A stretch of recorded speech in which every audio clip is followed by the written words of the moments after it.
देखंतु आसंता 25 तारिख दिन भारत वर्षर यशस्वी गृहमंत्री माननीय श्री अमित शाह ओडिशा गस्तरे आसुचंती। ओडिशार सोनपुर ठारू निर्वाचन बिगुल बाजिबो।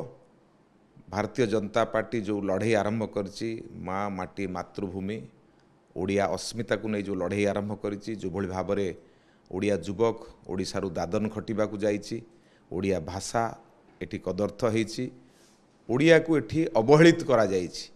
अण ओडिया शासन रे ओडिशावासी को आज प्रतारित करा जाइची। ओडिशार संपत्ति आज अन्य राज्य को जाउची, किंतु ओडिशार युवक अन्य राज्य को जाउची खटिबा पई। एठिकार धन अन्य राज्य को जाउची, किंतु ओडिशार युवक जाउची अन्य राज्य रे दादन खटिबा पई। एभली स्थल रे अमित शाहंकर गस्त एक गुरुत्वपूर्ण भूमिका ग्रहण करुची। तेणु 25 तारिख अपराह्न अमित शाहजींकर गस्त सोनपुर हम। सोनपुर माटीरू ओडिशावासी को संबोधित करेंगे। भारतीय जनता पार्टी जो लड़ाई आर पार लड़ाई मोदींकर जो योजना ओडिशा रे पहुँची पारुना, विजु जनता दल ताको हड़प करुची। ता विरुद्ध रे जो लड़ाई आरंभ होईची से लड़ाईर बिगुल माननीय अमित शाह आसंता 25 तारिख अपराह्न सोनपुर बजेबे। तेणु तांकर ए सभा विराट जनसभा हम, जो थे लक्षाधिक लोक जोगदेवे।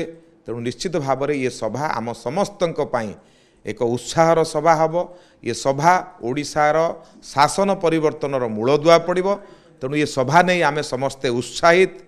ओडिशा रे शासन परिवर्तन हम। विजु जनता दल ओडिशा रे दुर्बल हो सारी। भारतीय जनता पार्टी शासन क्षमता को आसीबो। ये सभा हम तार एक बहुत बड़ माइल खुंट हम। ये सभारू लड़ाईर सिंहनाद हम। एवं ता परदिन भुवनेश्वर से दिन रात्रि रहणी करेंगे। ता परदिन भुवनेश्वर ता परदिन जीवे।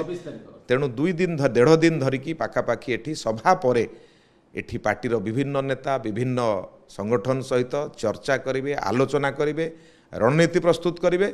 निश्चित भाव में ए 1.5 दिन गस्त आम समस्तंक प्रेरणादायी एवं आम समस्तंक पई ये गस्त एक उत्साह भरिबो। ओडिशा रे बीजेपी को शासन क्षमता को आनिबा पई ये गस्त एक प्रमुख भूमिका ग्रहण करिबो। देखंतु आमर तो लड़ाई हम आर पार कहा जाइछि एवं से कथा को बद्ध स्पष्ट भाव में अमित शाह जी कहि सारिछन्ति। तेणु निश्चित भाव में लड़ाई एतर आर पार रे हबो। ओडिशा रे भारतीय जनता पार्टी सरकार करिबो एवं आमर चाणक्य होउछन्ति अमित शाह, जहांको कारणरू आमे आज ओडिशा रे स्तर रे पहुंची पारिछु। 18% भोट को आमे 38% भोट रे पहुंची पारिछु। एथर निश्चित भाव में ओडिशा रे सरकार हबा पई जहा आवश्यक से कथा मान्य अमित शाह ओडिशावासी आगे रखिबे, कार्यकर्ता मानक पाखे रखिबे। एवं जेहेतु आम सांगे ता परदिन मध्य से रहिबे, निश्चित भाव में तांको रणनीति मार्गदर्शन आमको प्राप्त हबो, जहाकु नहीं आमे ओडिशा रे विजयश्री प्राप्त करिवु। माँ माटी मातृभूमि एठी ओडिया अस्मिता, एठी दुर्नीति, एठी भ्रष्टाचार अनेक कथारे परिपूर्ण होइकिर अछि। तेणु याकु मुद्दा करी भारतीय जनता पार्टी लड़िबो।